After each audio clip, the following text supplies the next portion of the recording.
بسم اللہ الرحمن الرحیم۔ آج کا موضوع ہمارا بہت اہم ہے، تو لازمی دیکھیے۔ 10-20 سند روایات۔ عوام میں کئی ایسی روایات مشہور ہیں جن کا کوئی ثبوت نہیں ملتا۔ ذیل میں ایسی 10-20 سند روایات ملاحظہ فرمائیں۔ روایت نمبر 1، مسجد میں بال کا ہونا ایسا ہے جیسے کہ مردار گدے کا ہونا، اس لیے مسجد سے بال نکالنا ایسا ہے جیسے کہ مسجد سے مردار گدے کو نکالنا۔ روایت نمبر 2، ایک صحابی کے چہرے پہ داڑھی کا صرف ایک ہی بال تھا، انہوں نے اس بال کو بھی کٹوا دیا۔ حضرت اقدس صلی اللہ علیہ وآلہ وسلم نے ارشاد فرمایا، تم نے وہ ایک بال کیوں کٹوا دیا؟ اس سے تو ایک فرشتہ جھولا کرتا تھا۔ روایت نمبر 3، جب کوئی نوجوان توبہ کرتا ہے تو مشرق سے مغرب تک تمام قبرستانوں سے اللہ تعالیٰ 40 دن تک عذاب کو دور کر دیتا ہے۔ روایت نمبر 4، حضرت عبدالرحمن بن عوف رضی اللہ عنہ نے مدینے والوں کی دعوت کی، لیکن ایک صحابی مسجد نبی میں گہری سوچ میں بیٹھے ہوئے تھے۔ ان سے حضور اقدس صلی اللہ علیہ وآلہ وسلم نے پوچھا کہ تم یہاں بیٹھے کیا کر رہے ہو؟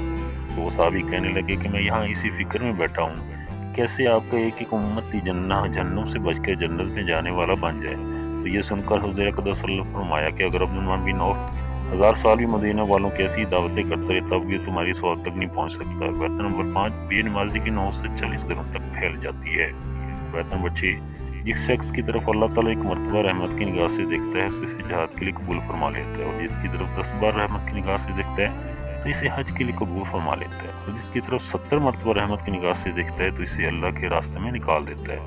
روایت نمبر 7، جب استاد اور طالب علم کسی بستی سے گزرتے ہیں تو اللہ تعالیٰ اس بستی کے قبرستان سے 40 دن تک عذاب ہٹا لیتا ہے۔ روایت نمبر 8، جب کوئی دائی کسی قبرستان سے گزرتا ہے تو اللہ تعالیٰ اس قبرستان سے 40 دن تک عذاب ہٹا لیتا ہے۔ روایت نمبر 9، حضور اقدس صلی اللہ علیہ وآلہ وسلم نے تندور میں روٹی لگائی لیکن وہ نہیں پکی، جب وجہ پوچھی گئی تو فرمایا کہ جس چیز کو محمد کے ہاتھ لگ جائیں اس کو آگ نہیں چھو سکتی۔ روایت نمبر 10، جو شخص اللہ تعالیٰ کے راستے میں نکلتا ہے تو اس کے گھر کی حفاظت کے لیے اللہ تعالیٰ 500 فرشتے مقرر فرما دیتا ہے۔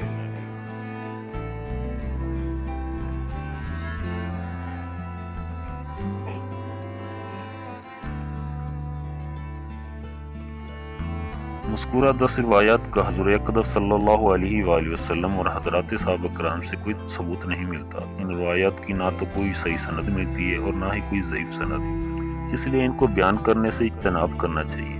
اور اس کا بڑا نقصان یہ بھی ہوتا ہے کہ ایسی بھی اصل اور غیر ثابت روایات بیان کر کے حضور اقدس صلی اللہ علیہ وآلہ وسلم پر جھوٹ باندھنے کا شدید گناہ اپنے سر لے لیا جاتا ہے۔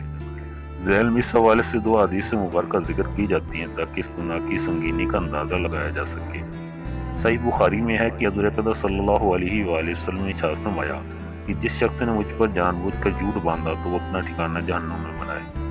حدثنا موسیٰ قال حدثنا ابو عوانة عن ابی حسین عن ابی صالح عن ابی ہریرہ رضی اللہ تعالیٰ عنہ عن النبی قال النبی صلی اللہ علیہ وسلم ومن کذب علی متعمدا فلیتبوأ مقعدہ من النار۔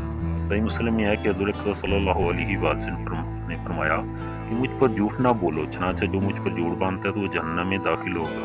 ان وعیدوں کے بعد بھی کوئی بھی مسلمان من گڑت اور بے بنیاد روایات پھیلانے کی جسارت نہیں کر سکتا، نہ ہی بغیر تحقیق کے حدیث بیان کرنے کی جرات۔